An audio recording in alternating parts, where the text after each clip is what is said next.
Hello children, welcome to chemistry class. Today we are going to discuss chemical properties of hydrogen. Chemical properties of hydrogen. So hydrogen exists as H2. मतलब hydrogen ऐसे exist होता है, H2 के form में होता है और hydrogen के दो एटम्स के बीच सिंगल बॉन्ड होता है, दो एटम्स के बीच सिंगल बॉन्ड। हाइड्रोजन के एटम की बात करें तो ऐसे हम लोग इसको दिखा सकते हैं और इसके इलेक्ट्रॉन को ऐसे दिखाया जा सकता है। अब इसमें देखिए जो इलेक्ट्रॉन्स होते हैं, ध्यान दीजिएगा, ये इलेक्ट्रॉन होगा वो इसके नाभिक द्वारा आकर्षित होता है और ये इलेक्ट्रॉन क्या होता है, इसके नाभिक द्वारा आकर्षित होता है। अगर ये बांड बनता है, जैसे मैं यहाँ पे न्यूक्लियस ऐसे दिखा दूँ, ध्यान दीजिएगा, दोनों का न्यूक्लियस ऐसे दिखा दूँ, तो क्या करेंगे कि ये न्यूक्लियस और इलेक्ट्रॉन के बीच दूरी कम होने के कारण ये एक दूसरे को बहुत अधिक आकर्षित करते हैं, एक दूसरे को बहुत अधिक आकर्षित करते हैं। इस कारण जो होता है हाइड्रोजन के बीच बना सिंगल बॉन्ड जो होता है क्लोरीन के बीच और फ्लोरीन या किन्हीं दो अन्य परमाणुओं के बीच बने सिंगल बंध के तुलना में अधिक मजबूत होता है। ऐसे हम लोग कहते हैं बॉन्ड डिसोसिएशन एंथैल्पी, मतलब लोग कह सकते हैं bond dissociation enthalpy of hydrogen is higher in comparison to other single bond। मतलब bond dissociation enthalpy जो होती है हाइड्रोजन की वो अन्य सिंगल बॉन्ड की तुलना में अधिक होती है। ये चीज आपको ध्यान रखना है। हम लिख सकते हैं बॉन्ड डिसोसिएशन। आप इस देखिए ये बॉन्ड डिसोसिएशन एंथैल्पी हाई होने के कारण जो होता है ये नॉर्मल टेम्परेचर पे क्या होता है, इनर्ट होता है। बॉन्ड डिसोसिएशन एंथैल्पी मतलब बॉन्ड को तोड़ने के कारण, बॉन्ड को तोड़ने के लिए the amount of energy required to break bond between two atoms. तो इस बॉन्ड को तोड़ने के लिए जो एनर्जी होती है, एंथैल्पी होती है, वो इससे अधिक होती है, अर्थात ये नॉर्मल टेम्परेचर पे क्या होता है, इनर्ट होता है।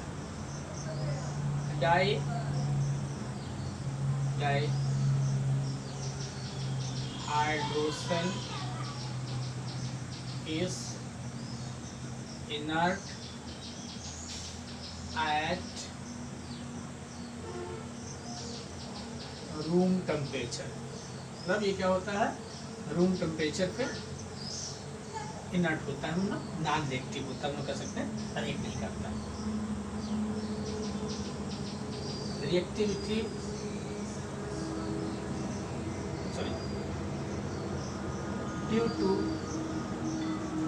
due to high bond dissociation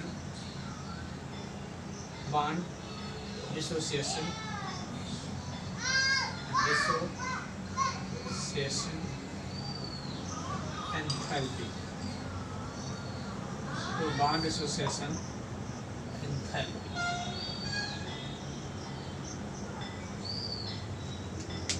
bond dissociation enthalpy high होने के कारण कि नॉर्मल टेम्परेचर पे क्या होता है, जीरो में कम रिएक्टिव होता है। लेकिन जैसे जैसे टेम्परेचर बढ़ता है इसलिए जो डिसोसिएशन की मात्रा होती है वो बढ़ती जाती है। Eight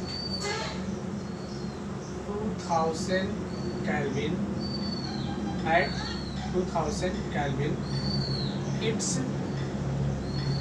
0.0156% dissociate। It's dissociate।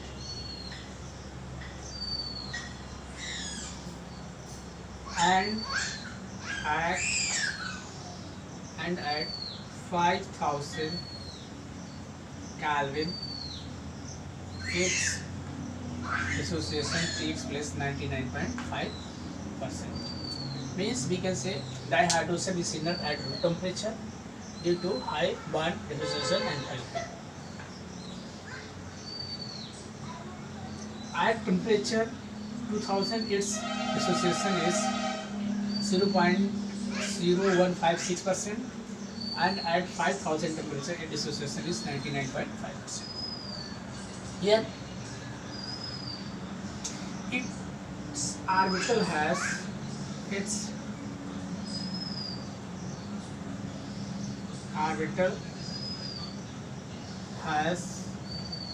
one electron.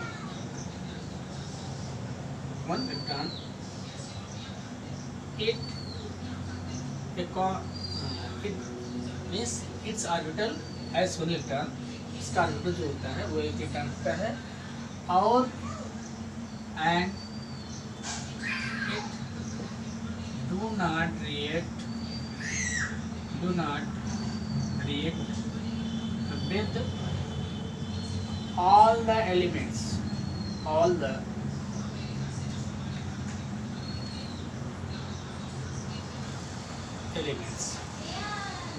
Its orbital has one electron and it do not react. It does not react with all the elements. It accomplishes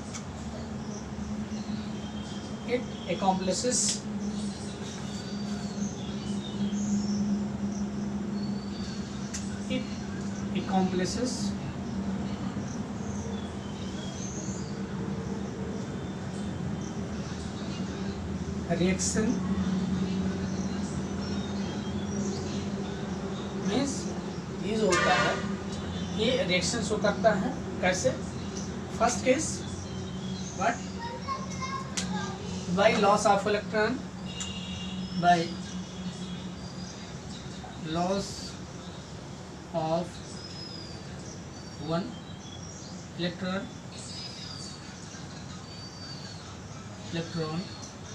by loss of one electron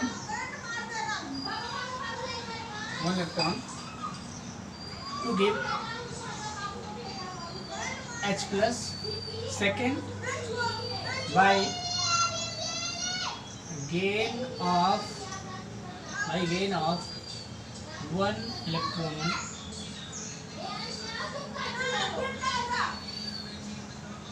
electron to give H minus. And third,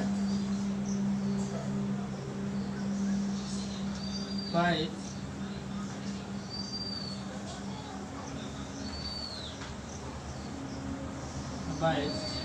sharing of one electron,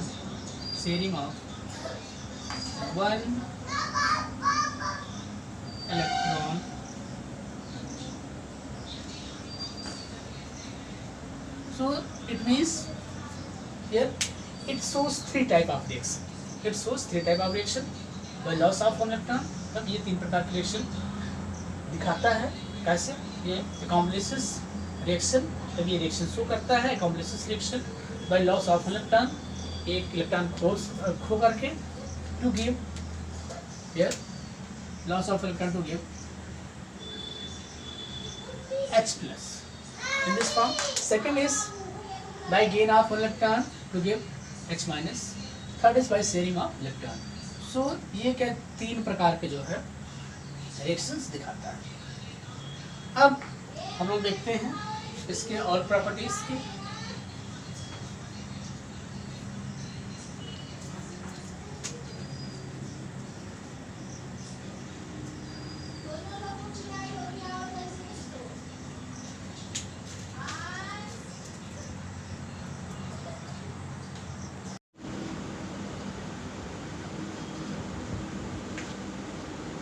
Hydrogen is not at room temperature, but its reactivity or dissociation increases as temperature increase.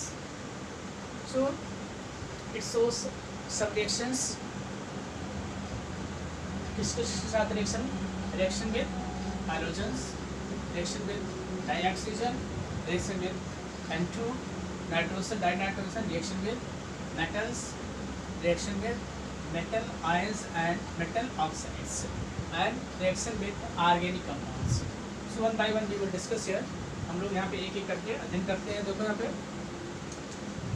Hydrogen react with halogen, hydrogen react with halogen to give HX, hydrogen halide. मतलब hydrogen जो है hydrogen के साथ क्रिया करके क्या करता है, हाइड्रोजन हाइलाइड बनाता है. अब यहाँ पे देखिए, यहाँ पे हाइलाइट के स्थान पे X के स्थान पे क्या हो सकता है, यहाँ पे हम लोग क्या लिख सकते हैं, ये भी हो सकता है, ये भी हो सकता है, ये भी हो सकता है और ये भी हो सकता है. मतलब हम लोग लिख सकते हैं, ध्यान देंगे, ये हो सकता है HF, HCl, HBr और HF. लेकिन जो रिएक्टिविटी होती है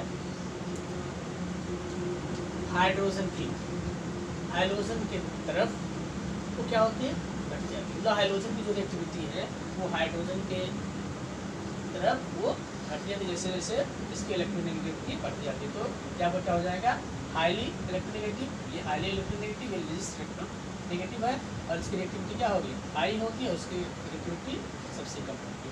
तो यहाँ पे देखते हैं, the order of reactivity of hydrogen towards hydrogen is here F2 Cl2 Br2 I2.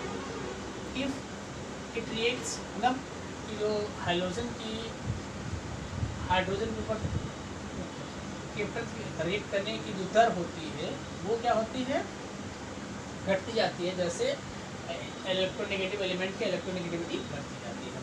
अब देखिए यहाँ पर ऐसे इसकी इलेक्ट्रोनेगेटिविटी सबसे अधिक है, ये सबसे अधिक रिएक्टिव है. ये हाइड्रोजन से तुरंत रिएक्ट कर लेगा, इससे क्रिया कराएंगे तुरंत HF बना लेगा. इससे थोड़ा समय लगेगा, इससे और समय लगेगा. अब देखिए इस पर क्या होगा, इसको हमको कैटलिस्ट यूज़ करना पड़ेगा. यहाँ पे ये हम लोग कैटलिस्ट यूज़ करेंगे, अर्थात यहाँ पे हमको कैटलिस्ट यूज़ करा के जो रिएक्शन कराना पड़ेगा. जो हाइड्रोजन की रिएक्टिविटी होती है टूवर्ड्स क्या होता है, जो हाइड्रोजन की reactivity towards hydrogen decreases as the electronegativity of elements decrease. तो यहाँ पे हाइड्रोजन की जो रिएक्टिविटी होती है वो हाइड्रोजन के ऊपर इलेक्ट्रोनेगेटिविटी घटने के साथ क्या होती है, घटती जाती है. दूसरा है रिएक्शन विद ऑक्सीजन. तो क्या करेगा, it react with oxygen in presence of catalyst and it forms 2H2O. और यहाँ पे देखिए ये बहुत अधिक हीट उत्पन्न हो रही है, क्योंकि किस प्रकार की प्रक्रिया है ये, this is exothermic reaction. This is exothermic. It is exothermic reaction because it is being liberated. So the reaction between hydrogen and oxygen is exothermic reaction, highly exothermic. Here the reaction of hydrogen with oxygen is highly exothermic. यहाँ पे देखिए कितने energy निकल रही है, यहाँ पे इतना हीट निकल रहा है, यहाँ पे 200 to 85.9 किलोजूल पर मोल. मतलब इतनी, अगर एक मोल इसका लिया जा रहा है, रिएक्शन कराया जा रहा है तो इतना मोल निकलेगा. ठीक है.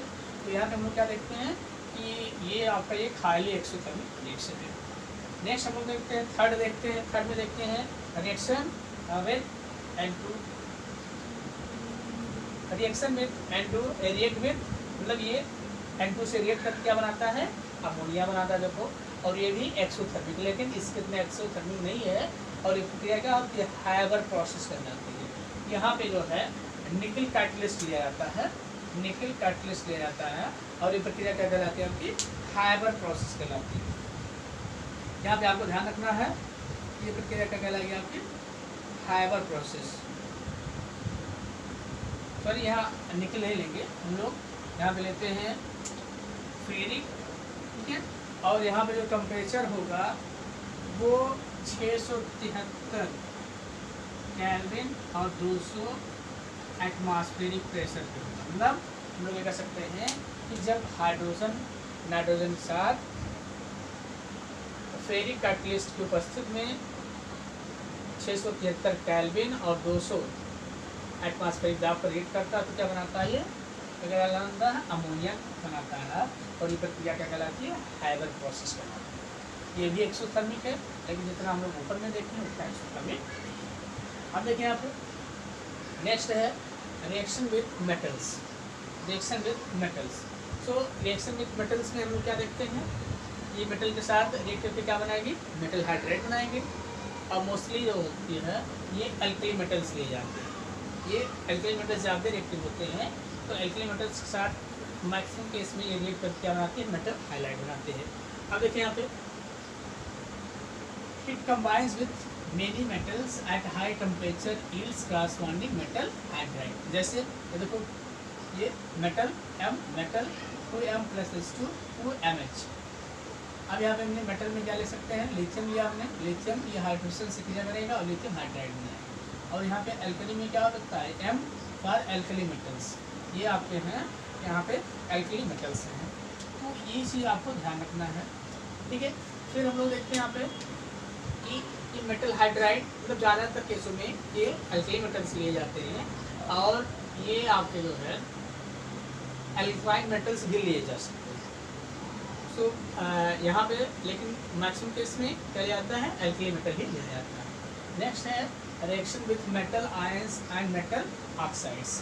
अब देखिए यहाँ पे मेटल आयन और मेटल ऑक्साइड, देखो यहाँ पे ध्यान रखना है कि देखो ये मेटल ऑक्साइड, इसका ऑक्सीडेशन क्या है +2 है, उसका ऑक्सीडेशन क्या है फ्री स्टेट में क्या होता है 0 है। तो यहाँ पे क्या कर रहा है, मेटल आयंस को किसमें रिड्यूस कर दे रहा है, मेटल आयंस को किसमें रिड्यूस कर दे रहा है, मेटल्स में। और मेटल ऑक्साइड को भी ये मेटल में क्या कर देता है, रिड्यूस कर देता है। क्यों, क्योंकि यहाँ पे अगर हम लोग ऑक्सीडेशन से निकालेंगे Mg का तो 2 होगा और यहाँ पे क्या होगा 0 होगा। तो यहाँ पे हम लोग देखते हैं ये मेटल्स से रिएक्शन, मेटल आयन और मेटल ऑक्साइड से रिएक्ट करके जो मेटल्स को मेटल में रिड्यूस, मेटल आयंस को मेटल में रिड्यूस कर देता है, मेटल ऑक्साइड को मेटल में रिड्यूस कर देता है। अब देखिए यहाँ पे नेक्स्ट है reaction with organic compounds. So reaction with organic compounds like that you know that oils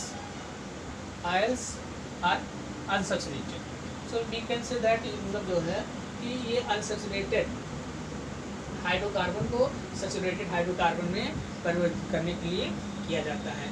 अब देखिए यहाँ पे अनसैचुरेटेड ऑयल जो होता है वो अनसैचुरेटेड और निकल कैटलिस्ट की उपस्थिति में क्रिया करके क्या बना लेता है, फाइट बना लेता है, जिसे हम लोग एडिबल फाइट कहते हैं। और नेक्स्ट जो होता है दूसरा इसमें है हाइड्रोफॉर्मुलेशन।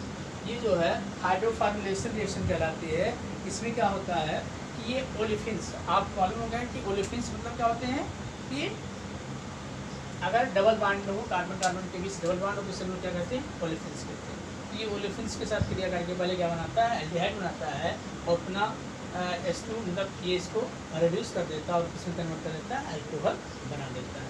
तो ये हमारे हो गए केमिकल प्रॉपर्टीज ऑफ हाइड्रोजन। तो किसके साथ रिएक्शन करता है, पहला हमने देखा रिएक्शन विद हाइड्रोजन। ये हाइड्रोजन के साथ क्रिया करके क्या बनाता है, हाइड्रोजन हाइलाइट बनाता है।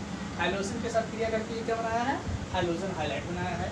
और हाइड्रोजन हाइलाइट की जो क्रियाशीलता होती है, रिएक्टिविटी होती है, वो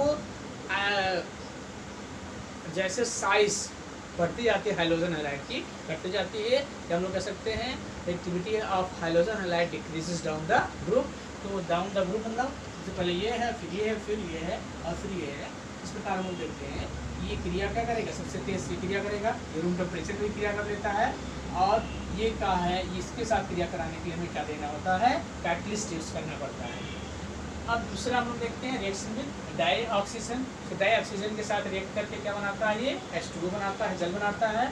और ये क्रिया क्या होती है, हाईली एक्सोथर्मिक होती है, हाईली एक्सोथर्मिक होती है।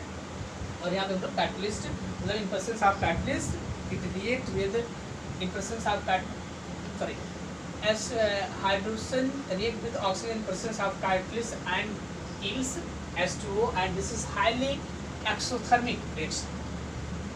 तो ये आपका क्या होगा, एक हाईली एक्सोथर्मिक रिएक्शन है, ये ध्यान रखना आपको। और तीसरा आपका है रिएक्शन विद नाइट्रोजन। तो ये नाइट्रोजन के साथ क्रिया करके क्या बनाती है, अमोनिया बना लेती है। नाइट्रोजन के साथ क्रिया करके क्या बनाएगी, अमोनिया बनाती है। और ये भी एक्सोथर्मिक प्रक्रिया है। यहाँ टेम्परेचर क्या होता है, 673 केल्विन होता है और 2 एटमॉस्फेरिक वैसे यहाँ कैटलिस्ट का यूज़ किया जाता है, फेरिक यहाँ पे एज ए कैटलिस्ट यूज़ किया गया है। फिर उसके बाद हम लोग देखते हैं रिएक्शन विद मेटल्स। तो ये मेटल के साथ रिएक्ट करके क्या बनाती है, मेटल हाइड्राइड बनाती है। और मेटल मैक्सिमम हम लोग क्या लेते हैं, अल्कली मेटल्स ही यूज़ करते हैं। ये अल्कली मेटल्स के साथ आसानी से हाइड्राइड बनाती है, अन्य मेटल्स के साथ भी ये हाइड्राइड बना सकती है। नेक्स्ट है आपका reaction with metal ions and metal oxide. तो ये क्या करते हैं, मेटल आयंस को मेटल में और मेटल ऑक्साइड को मेटल में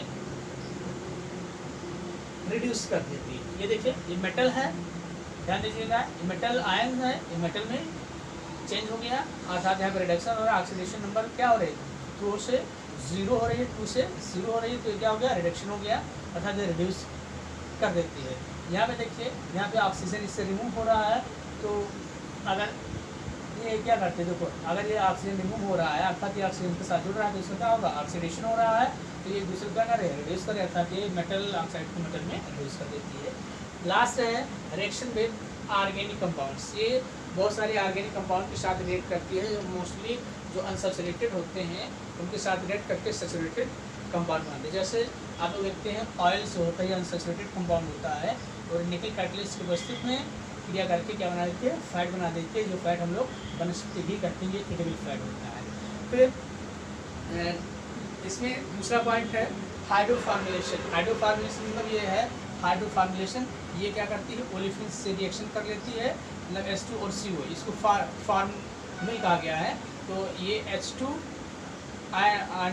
प्लस CO रिएक्ट करके क्या बनाती है, ये एल्डिहाइड बनाती है, और पुनः ये इसको रिड्यूस करके किस में परिवर्तित कर देती है, अल्कोहल में परिवर्तित कर देती है। ये हो गया chemical reactions are being shown by the dihydrogen, the reactions that is being shown by the hydrogen.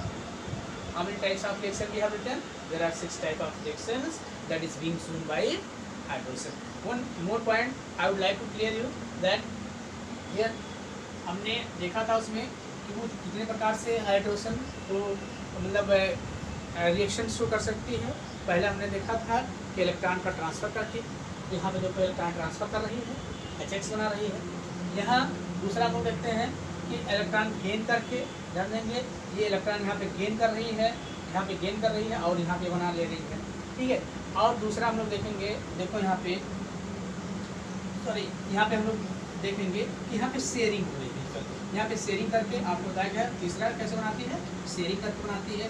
और अगर यहाँ मेटल हाइड्राइड की बात करें, मेटल हाइड्राइड की बात करें तो यहाँ पे क्या होगा, मेटल हाइड्राइड को ये मेटल हाइड्राइड से इलेक्ट्रॉन लेके और हाइड्राइड बनाएगी। तो हमने वहाँ देखा था कि 3 प्रकार से जो है ये अकॉम्प्लिश करती है रिएक्शन। पहला क्या देखा था कि भाई loss of electron to form H+ by gain of electron to form H- and by sharing of electron. So we have studied this. Please watch it twice, you may understand. If you understand this, please subscribe my channel.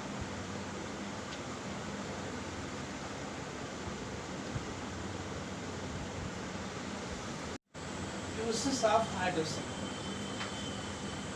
Uses of hydrogen. Hydrogen का use हम लोग क्या कहाँ इसका hydrogen का use करते हैं। Hydrogen का यूज़ क्या करते हैं, अमोनिया बनाने के लिए करते हैं। और अमोनिया का यूज़ डिफरेंट टाइप के जो केमिकल फर्टिलाइजर्स होते हैं उनको बनाने में किया जाता है। दूसरे हम लोग देखें, इसका उपयोग जो है अल्कोहल, एल्डिहाइड और फैट बनाने में किया जाता है। ये तीसरा उपयोग हम लोग देखते हैं यहाँ पे मेटल हाइड्राइड बनाने में किया जाता है। चौथा रॉकेट फ्यूल के रूप में किया जाता है। पांचवा पोल्यूशन फ्री फ्यूल के रूप में किया जाता है। और छठा क्या है, इसका जो ऑक्सीहाइड्रोजन होता है, ऑक्सीहाइड्रोजन टॉर्च होता है, उसका उपयोग क्या किया जाता है, वेल्डिंग पर्पसेस में, मतलब वेल्डिंग को कट करने के लिए किया जाता है। First it is used for the preparation of ammonia. Ammonia is used for the synthesis of nitrogenous fertilizer. Means we can say it is used for the synthesis of nitrogenous fertilizer. Second, it is used for the production of alcohol, aldehyde and fats. It is used for the production of aldehyde, alcohol and fats. इसका next use क्या है? Preparation of metal hydride, it is use for preparation of metal hydride. Next it is use for rocket fuel.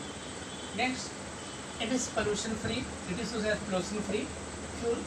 And oxyhydrogen torches are used for the cutting the welding purposes, cutting the welding purposes।